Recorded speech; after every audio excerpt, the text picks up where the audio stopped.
Four vector notation, जैसे हमने पिछले लेक्चर में बात की थी, स्पेशल थ्योरी ऑफ रिलेटिविटी को हम पार्टिकल फिजिक्स में यूज करना चाहते हैं, लेकिन उसको एक स्पेशल लैंग्वेज में लिखना है।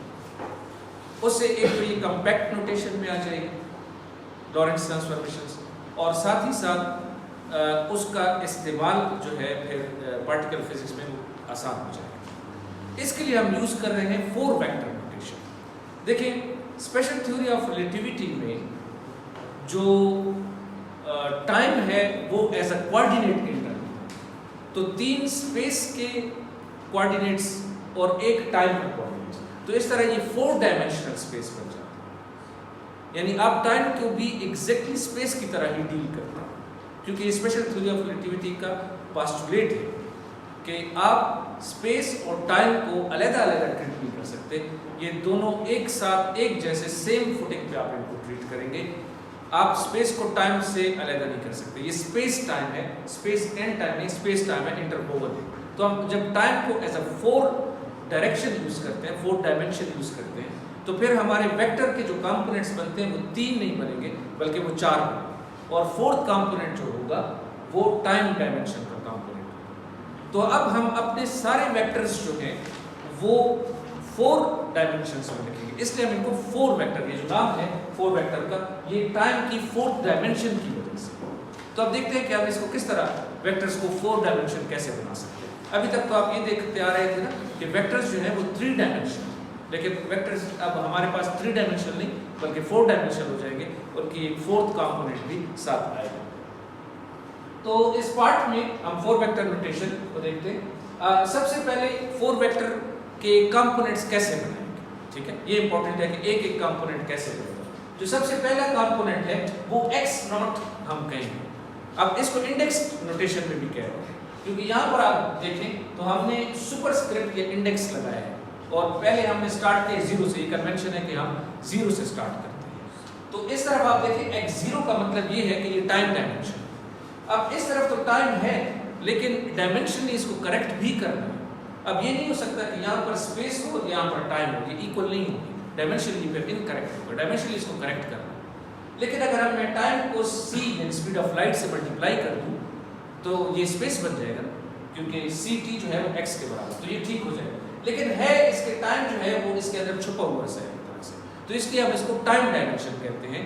और इसको हमने सिंप्लिसिटी के लिए या इसको कॉम्पैक्ट बनाने के लिए हमने इसको इंडेक्स के बराबर इंडेक्स नोटेशन में ले गए हैं, और x0 जो है अब ये ct के बराबर है, और ये टाइम डायमेंशन है, ये हमारी फर्स्ट डायमेंशन है। इसके बाद जो बाकी तीन डायमेंशंस हैं उसको हमने x1 को x कह दिया, x2 को y और x3 को z।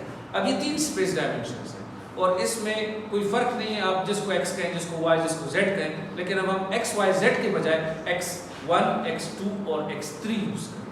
तो ये चार कंपोनेंट्स या चार डायमेंशंस अब हमारी वेक्टर को डिफाइन करेंगे। पहले तो तीन तो यूजुअल थे ना, तो इसमें ये एक फोर्थ वन भी आ गया।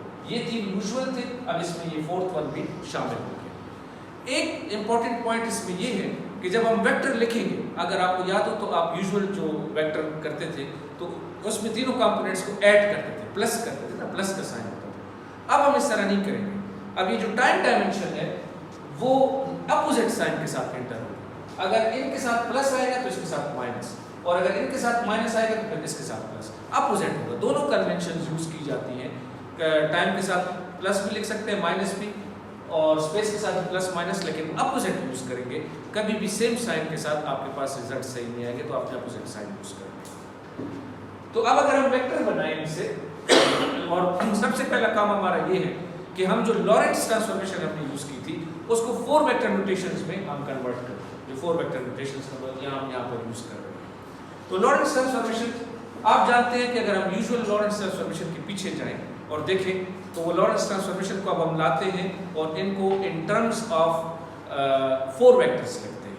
पहले सबसे पहले आप ये नोट कर लें कि जैसे इधर मैंने लिखी है, एक एक को फिर मैं एक्सप्लेन करता हूँ कि x नॉट प्राइम, यहाँ पर तो टाइम था ना, ये टाइम डायमेंशन है, क्योंकि जीरो को हम टाइम डायमेंशन कह रहे हैं, is equal to gamma x naught, तो ये भी टाइम डायमेंशन हो जाएगी, और बीटा v/c के बराबर है, और x1, और इस तरफ x1 प्राइम ये x हो जाएगा क्योंकि वन डायमेंशन में हम मोशन ले रहे हैं ना, ये वही है, और फिर यहाँ पर x2 और x3 में फर्क नहीं होगा। तो ये वो लॉरेंट्ज ट्रांसफॉर्मेशन है लेकिन ये कैसे बनते हैं इनमें से कुछ मैं आपको, और बीटा जो है बाय डेफिनेशन बी बाई सी के बराबर है, ये कैसे बनते हैं इसमें मैं कुछ एक दो कैलकुलेशंस करके आपको दिखाता हूँ अभी कैसे बनते हैं।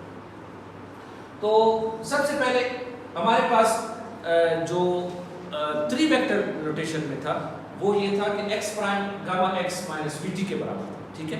अब इसको हम 4 वेक्टर नोटेशन में लेके जाते हैं, ट्रांसफॉर्म करते हैं। तो ये कैसे होगा, देखिए x प्राइम जो है वो तो x1 हो जाएगा, क्योंकि हमने कहा हुआ है कि x जो है वो x1 प्राइम के बराबर है। गामा अपनी जगह पे रहेगा, ये x जो है ये x1 हो जाएगा, v अपनी जगह पे है, लेकिन t जो है अभी जो हमने डिफाइन किया है तो x naught is equal to ct के बराबर है, तो t जो है वो x नॉट बाई c के बराबर है। तो इसलिए इधर इस t की जगह पे सिर्फ मैंने x नॉट बाई c को किया, ठीक है।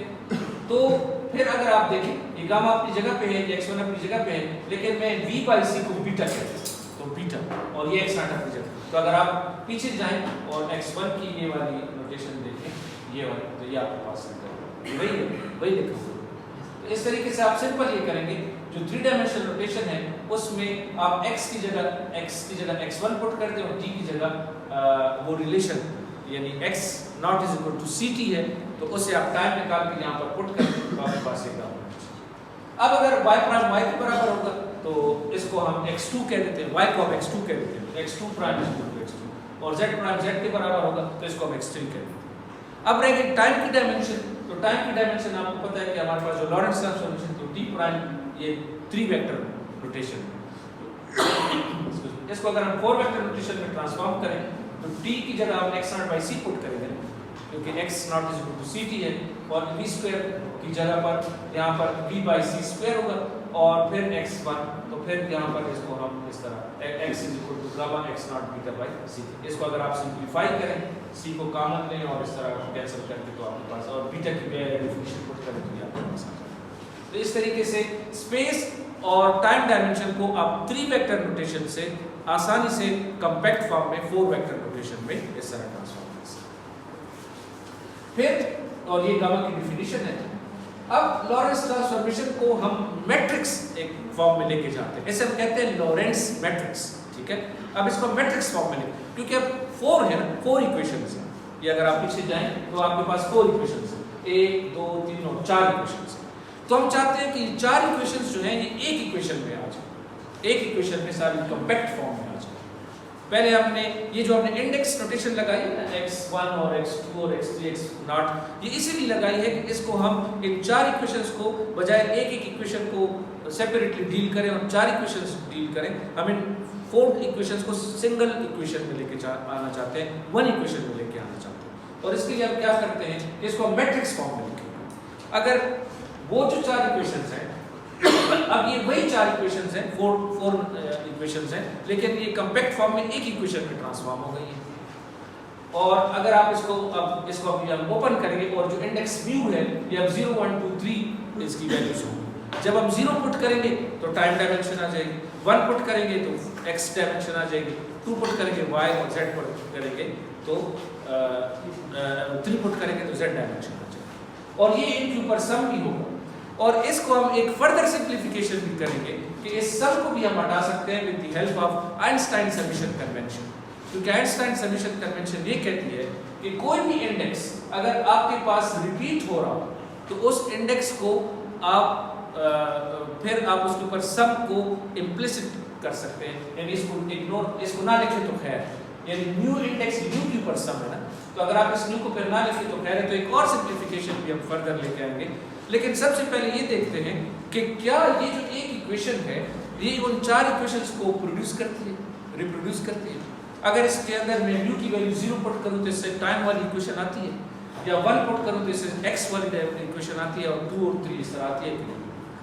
तो सबसे पहले ये देखना पड़ेगा जो हमारे पास लैम्डा है, इसको हम कहते हैं लॉरेंट्ज मैट्रिक्स, लॉरेंट्ज मैट्रिक्स, क्योंकि ये मैट्रिक्स इक्वेशन है, इसमें ये x म्यू की मैट्रिक्स है, ये भी मैट्रिक्स है और ये भी मैट्रिक्स है। तो इसके अंदर ये जो लॉरेंट्ज मैट्रिक्स है, अगर मैं इसको इस तरह बनाऊं, अगर आप इसमें देखिए, अगर इसमें जो फर्स्ट वैल्यू है गामा, यहाँ पर माइनस बीटा गामा, और ये 2 वैल्यू 0, ये फर्स्ट रो है, और ये सेकंड रो है, थर्ड रो है या फोर्थ रो। अगर इस मैट्रिक्स इक्वेशन, और ये जो है ये आपके पास कॉलम मैट्रिक्स है, और इसमें क्या होगा x न्यू x0 यानी ct और x1 is equal to x, और इस तरह मैं अगर इसको यहाँ पर पुट करूँ और इसको मल्टीप्लाई करूँ तो वही 4 इक्वेशंस आपके पास प्रोड्यूस होंगी। अगर मैं इस कैलकुलेशंस को एक्सप्लिसिटली लिखूँ आपके लिए, इस मैट्रिक्स इक्वेशन को अगर मैं खोलूँ, चलिए ये मैट्रिक्स मैं यहाँ पर पुट करूँ और x न्यू का मैट्रिक्स पुट करूँ, तो इससे जो मेरे पास रिजल्ट आएगा वो ये आएगा। अभी जरा आप देखिए, और ये तो वो वैल्यूज है यहाँ 0 0 जो है ये एक इंडेक्स, रो इंडेक्स है, एक कॉलम इंडेक्स, तो ये उसकी वैल्यूज वहाँ से मैट्रिक्स से निकाली है ना, वो जो पिछले मैट्रिक्स में यही थी। तो अगर मैं इक्वेशन को खोलूँ तो ये आती है। अगर आप मैट्रिक्स मल्टीप्लिकेशन करें इस मैट्रिक्स में, यानी ये वाला मैट्रिक्स जो है आप यहाँ पर पुट करें और इसको कॉलम मैट्रिक्स पुट करें x0 x1 x2 x3 और ये मैट्रिक्स मल्टीप्लिकेशन करें तो आपके पास ये 4 इक्वेशंस आएंगी, ये आती है ना। तो पहला लैम्डा नॉट नॉट x0 आएगा क्योंकि वो कॉलम मैट्रिक्स उसके साथ मल्टीप्लाई होगा, फिर लैम्डा नॉट 1 x1 आएगा, लैम्डा नॉट 2 x2 और इस तरह से। फिर दूसरी रो को खोलें तो फिर वो इस तरह आएगा, और तीसरी रो और चौथी। और अगर इसमें अब आप वैल्यूज पुट करें, यानी लैम्डा नॉट नॉट जो है वो हमारे पास गामा के बराबर है, और इस तरह लैम्डा 1 1 भी गामा के बराबर है, और लैम्डा 1 नॉट और lambda naught 1 minus gamma beta के बराबर है, क्योंकि ये आपके पास लैम्डा नॉट नॉट, ये आपके पास लैम्डा 1 1, ये आपके पास लैम्डा 2 2, ये आपके पास लैम्डा 3 3, ये आपके पास लैम्डा नॉट 1 और ये लैम्डा 1 नॉट, और बाकी सब जो है वो 0। तो ये वाले मैंने यहाँ पर सारे, ये बाकी सब जो है ये 1 है, इसके अलावा बाकी सब सारे के सारे 0। तो ये अगर आप मैट्रिक्स मल्टीप्लिकेशन करें तो इस तरह आएगा जनरली, और अगर लैम्डास की वैल्यूज आप पुट करें तो आपके पास वही वो लॉरेंट्ज ट्रांसफॉर्मेशन जो है वो रिपीट हो जाएगी, वो आ जाएगा। तो इसलिए आपने देखा कि हमने उन 4 इक्वेशंस को कंपैक्ट फॉर्म में सिर्फ एक इक्वेशन के अंदर हमने लिख दिया। अब इसके फायदे, इसके इंपॉर्टेंट कॉन्सिक्वेंसेस हैं, या हम इसको यूजफुल तरीके से इस्तेमाल कर सकते हैं। अब ये काफ़ी यूजफुल नोटेशन बन गई है, वही चीज़, वही लॉरेंट्ज ट्रांसफॉर्मेशन है, वही 4 इक्वेशंस हैं, लेकिन एक सिंपलर, एक कंपैक्ट फॉर्म में सिंगल इक्वेशन में आते हैं। और उसके जो फायदे हैं, यानी अब इसको हम देख सकते हैं बहुत सारी चीज़ों के। सबसे पहली इंपॉर्टेंट चीज़ जो है वो इंटरवल है। देखिए स्पेशल थ्योरी ऑफ रिलेटिविटी और Galilean theory of relativity, so to say अगर आप इनको कंपेयर करें, यानी नॉन रिलेटिविस्टिक मैकेनिक्स को और रिलेटिविस्टिक मैकेनिक्स को अगर आप कंपेयर करें तो इनमें जो बुनियादी फर्क है वो इनवेरिएंस पे है, कि किस चीज़ को आप इनवेरिएंट का मतलब है एब्सोल्यूट, कि कौन सी चीज़ एब्सोल्यूट है। लेंथ जो है वो non inertial frame of non relativistic mechanics में वो लेंथ जो थी वो इनवेरिएंट थी। टाइम का इंटरवल भी इनवेरिएंट था, कि 2 इवेंट्स के दरमियान जो टाइम है वो इंटरवल है, टाइम इंटरवल, और 2 इवेंट्स के दरमियान जो डिस्टेंस है, सेपरेशन है, वो स्पेस इंटरवल। ये दोनों अलग-अलग से इनवेरिएंट थे नॉन रिलेटिविस्टिक मैकेनिक्स में। स्पेशल थ्योरी ऑफ रिलेटिविटी ने इसको चेंज किया और उसने कहा नहीं, स्पेस और टाइम अलग-अलग से इनवेरिएंट नहीं, बल्कि इनकी कॉम्बिनेशन जो है वो इनवेरिएंट है। और जो इनवेरिएंट इंटरवल है आपके पास वो ये है। अब ये स्पेस और टाइम की कॉम्बिनेशन, जैसे मैंने आपको कहा था, यहाँ पर देखिए x0² ये टाइम से आ रहा है, इसका जो साइन है वो प्लस है, और x1 x2 x3 अगर आप इसको आप देखें ये माइनस है, ये स्पेस है। तो ये वाली कॉम्बिनेशन जो है, ये वाली एडिशन जो है, ये इंटरवल है, और ये स्पेस टाइम इंटरवल इनवेरिएंट है। इनवेरिएंट का मतलब क्या है?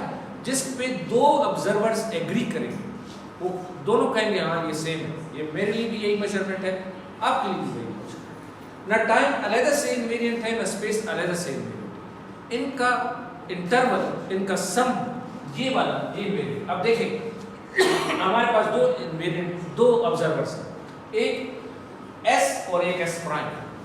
s भी कह रहा है, देखिए s जो है यानी एक इनर्शियल फ्रेम ऑफ रेफरेंस, वो x0 और x0 प्राइम में फर्क हो सकता है, x1 और x1 प्राइम में फर्क हो सकता है, x2 और x2 प्राइम में फर्क हो सकता है, लेकिन ये फुल इंटरवल जो है, कंप्लीट इंटरवल, वो दोनों उस पर एग्री कर रहे हैं, बराबर है।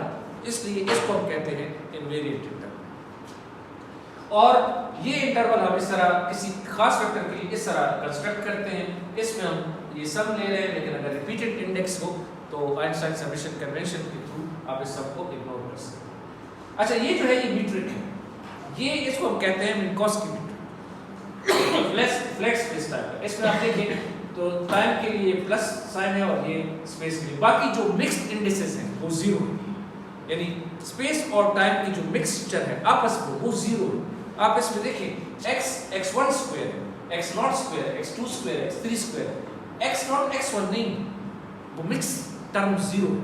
याद रखें कि स्पेशल रिलेटिविटी में स्पेस और टाइम की जो मिक्स टर्म है वो जीरो होती है मिन्कोस्की मैट्रिक्स में। लेकिन कुछ ऐसे मैट्रिक्स हैं या स्पेस टाइम्स हैं, मसलन ब्लैक होल के अराउंड एक स्पेस टाइम होगा, हो सकता है वहाँ पर इतना सिंपल ना हो, ये बहुत ही सिंपलेस्ट फ्लैट स्पेस टाइम। लेकिन जब ग्रेविटेशनल इफेक्ट्स आते हैं तो उसमें कुछ ये टर्म जरूरी नहीं है कि जीरो, वो उसमें ये टर्म्स हो सकते हैं। मीट्रिक कुछ कॉम्प्लिकेटेड मीट्रिक होगा, कोई दूसरा मीट्रिक होगा। ये जो है ये जो है सिंपल मिन्कोस्की मैट्रिक जो है मीट्रिक जो है ये स्पेस टाइम का फ्लैट स्पेस टाइम का, जिसमें कर्वेचर नहीं है, जिसमें ग्रेविटी है। अब इसके बाद आप कोवेरिएंट और कॉन्ट्रावेरिएंट, इसमें आपने देखा कि हमने इंडिसेस यूज किए, एक अपर इंडेक्स था, सुपरस्क्रिप्ट था, एक लोअर इंडेक्स था। इन दोनों इंडिसेस से वेक्टर्स की डेफिनेशन चेंज हो जाती है, क्योंकि हमारे पास दो तरह के वेक्टर्स हैं, एक को हम कहते हैं कॉन्ट्रावेरिएंट और एक को कहते हैं कोवेरिएंट। एक वेक्टर नहीं है, वेक्टर एक तरह का नहीं है, वेक्टर दो तरह के, टू टाइप्स ऑफ वेक्टर्स, और उनको हम डिफाइन करते हैं with the help of their indices. मसलन जो हमारे पास सब इंडेक्स है, यहाँ पर नीचे इंडेक्स है, इसको हम कोवेरिएंट वेक्टर कहते हैं, और जो हमारे पास अपर इंडेक्स है या सुपरस्क्रिप्ट है वो जो है उसको हम कॉन्ट्रावेरिएंट कहते हैं। ये बाय डेफिनेशन आप किसी को भी कोवेरिएंट और किसी को भी कॉन्ट्रावेरिएंट कहें, लेकिन दो इंडिसेस वहाँ पर होते हैं। और ये जी बी यू जो है ये टेंसर है ऑफ रैंक 2 और ये मीट्रिक है, और इसकी वजह से हम इंडेक्स जिम्नास्टिक भी कर सकते हैं। यानी इस इंडेक्स देखें ना, यहाँ पर राइट साइड पे इंडेक्स अप है, लेकिन लेफ्ट साइड पे इंडेक्स डाउन है, तो इसका मतलब है इस मीट्रिक के साथ ये इंडेक्स कंट्रैक्ट हो गया, इसे कहते हैं कंट्रैक्टेड इंडेक्स, और ये जो है ये फ्री इंडेक्स है। तो फ्री इंडेक्स दोनों साइड पे सेम रहेगा, इक्वेशन पे फ्री इंडेक्स वो चेंज नहीं होगा, लेकिन कंट्रैक्टेड इंडेक्स जो है वो तो कंट्रैक्टेड है। तो इसको आप इंडेक्स जिम्नास्टिक्स भी बोलते हैं, कि इसकी मदद से आप इंडेक्सेस को ऊपर नीचे भी कर सकते हैं, वेक्टर्स को एक दूसरे में ट्रांसफॉर्म भी कर सकते हैं। तो आप देखिए जो हमारे पास एक वेरिएंट इंटरवल है वो फिर इस तरह x1 x2, अब कितनी कॉम्पैक्ट और एलिगेंट फॉर्म बन गई है। इसमें दो वेक्टर्स हैं, ये वो इंटरवल है, इंटरवल इसमें आइंस्टाइन समेशन कन्वेंशन को हमने यूज किया है, और मीट्रिक को भी हमने मिन्कोस्की ले लिया है। तो बस ये सिंपल इस यानी सारी की सारी कहानी लॉरेंस ट्रांसफॉर्मेशन की वो इस इक्वेशन में बंद हो गई, ठीक है। इतनी चार सारी की सारी इक्वेशंस इसके अंदर कॉम्पैक्ट फॉर्म में इंटरवल, और ये अब वो वेक्टर है, ये फॉर एग्जांपल आपको कोवेरिएंट वेक्टर है, इसको लोअर, ये जनरल वेक्टर है, यहाँ पर हमने स्पेस वेक्टर यूज किया था, स्पेस टाइप का वेक्टर था, और ये जो है ये जनरल वेक्टर यूज किया, और इस तरीके से ये दूसरा इसका कोवेरिएंट कॉन्ट्रावेरिएंट वेक्टर जो है। इसकी एक एग्जांपल आप देख लें सिंपल उसमें, और इस एग्जांपल से एक इम्पॉर्टेंट पॉइंट भी निकलेगा कि वो जनरल दो वेक्टर्स हैं जिनका हमने इंटरवल कंस्ट्रक्ट किया है in terms of time and space dimension, और इससे फिर एक इम्पॉर्टेंट चीज़ जो है जिसे आप लाइट कोन कहते हैं उसका कॉन्सेप्ट आता है।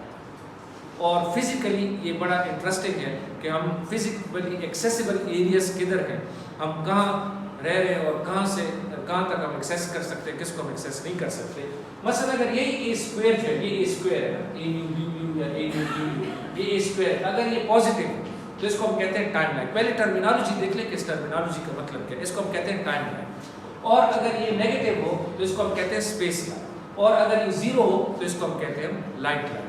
अब ये लाइट लाइन, स्पेस लाइन और टाइम लाइन कैसे डिफाइंड है, इसके लिए हम एक चीज बनाते हैं जिसको हम लाइट कोन कहते हैं। फर्ज करें ये जो पॉइंट है यहाँ पर आप या कोई भी ऑब्जर्वर यहाँ पर है, पार्टिकल यहाँ पर है, तो फिर ये जो रीजन है जहाँ पर आपका इंटरवल पॉजिटिव है, इसको आप कहते हैं टाइम लाइन। तो ये वाली जो जगह है ये एक्सेसिबल है, ये फिजिकल है। क्यों कि लाइट जो है या यहाँ पर एक्सेस कर सकती है, लेकिन ये वाला जो रीजन है इसमें तो ये नेगेटिव है। इसका मतलब है कि इस रीजन को जाने के लिए आपको स्पीड ऑफ लाइट से फास्टर मूव करना पड़ेगा, इसलिए इसको हम स्पेस लाइट कहते हैं। और ये स्पेस लाइट रीजन जो है ये फॉरबिडन रीजन है, इसमें हम नहीं जा सकते, ये हमारे से बाहर है। और तीसरा जो रीजन है उसको हम लाइट लाइट कहते हैं। लाइट इस रे के ऊपर जाए, अगर स्पीड ऑफ लाइट जो है अगर ऑब्जेक्ट की लाइट स्पीड जो है उस लाइट के बराबर हो तो इसके ऊपर जाएगा, तो इसके ऊपर सिर्फ लाइट ट्रेवल कर सकती है। लाइट रेज जो है वो इस कोन के एजेस के ऊपर ट्रेवल कर सकती है, इसलिए इस इन लाइट रेज की डायरेक्शन को हम लाइट लाइट कहते हैं। इस रीजन को और इस रीजन को टाइम लाइट कहते हैं, और इस रीजन और इस रीजन को स्पेस लाइट कहते हैं। यहाँ पर जाने के लिए आपको स्पीड ऑफ लाइट के साथ जाना पड़ेगा, यहाँ पर जाने के लिए आपको स्पीड ऑफ लाइट से फास्टर ट्रेवल करना पड़ेगा, और यहाँ पर रहने के लिए आप स्पीड ऑफ लाइट से कम हो सकते हैं। तो ये हमारा जितना फिजिकल ऑब्जर्वेशन है ये टाइम लाइक रीजन, ये सारा टाइम लाइक रीजन के अंदर हम मौजूद हैं। लाइट लाइक में हमें स्पीड ऑफ लाइट के साथ ट्रेवल करना पड़ेगा, जो कि हम नहीं कर सकते। लाइट तो कर सकते हैं, हम नहीं कर सकते, पॉसिबल नहीं है अकॉर्डिंग टू स्पेशल रिलेटिविटी। लेकिन अगर कोई ऑब्जेक्ट जो है वो स्पीड ऑफ लाइट से भी फास्टर हो जाए तो वो यहाँ चला जाए, वो स्पेस लाइट। आपने टाइम ट्रेवल की बातें सुनी होगी कि टाइम ट्रेवल पॉसिबल हो सकता है कि हम अपने पास्ट में चले जाएं या अपने फ्यूचर में चले जाएं, तो उसका ताल्लुक इससे है। अगर हम स्पीड ऑफ लाइट से फास्टर ट्रेवल करेंगे तो हम स्पेस लाइक रीजन्स में चले जाएंगे। इसका मतलब ये है कि हम टाइम के फ्यूचर में जा सकते हैं, अपने फ्यूचर में जा सकते हैं या अपने पास्ट में जा सकते हैं। लेकिन चूंकि स्पेशल रिलेटिविटी ने इसके ऊपर एक पाबंदी लगा दी है, रिस्ट्रिक्शन लगा दी है कि आप स्पीड ऑफ लाइट से फास्टर जा नहीं सकते। तो जब स्पीड ऑफ लाइट से फास्टर जा नहीं सकते तो आप पास्ट और प्रेजेंट यानी आप फ्यूचर और पास्ट में नहीं जा सकते, आप अपने प्रेजेंट या इस टाइम लाइफ में ही। ठीक है, थैंक यू। क्वेश्चन हो पूछिए।